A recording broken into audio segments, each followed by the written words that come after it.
आधी आठव सूर्यवर्मा लहान असतानाची कहाणी।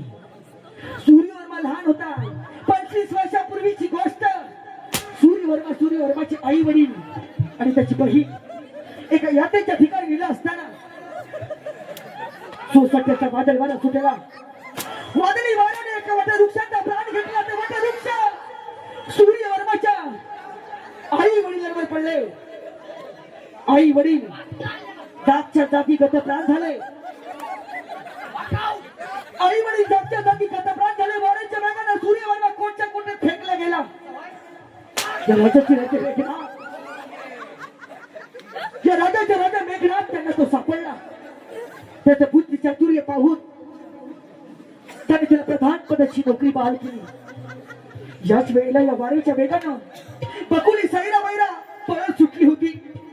परंतु विजयपूर नगरचे राजे विजयशी त्यांना ती सापडली। त्यांना पुत्र संतान नसताना बकुलीला तिने लहानाचं मोठं केलं। बकुली मोठी झाल्यानंतर तिच्या स्वयंवराचा पण मांडला।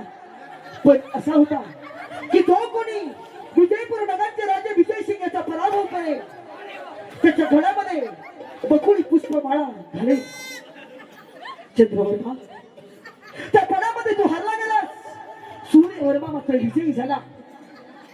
पण भगवंताची लीला काही अगणित होती। म्हणूनच तू या राष्ट्राचा राजा असल्या कारणानं बकुलीने तुझ्या गळ्यामध्ये माळ घातली। चंद्रवर्मा अरे ही ती बकुली दुसरी तिसरी कोणी नसून सूर्यवर्माची पाचची बहीण आहे। पाचची बहीण आहे। पाचची बहीण आहे।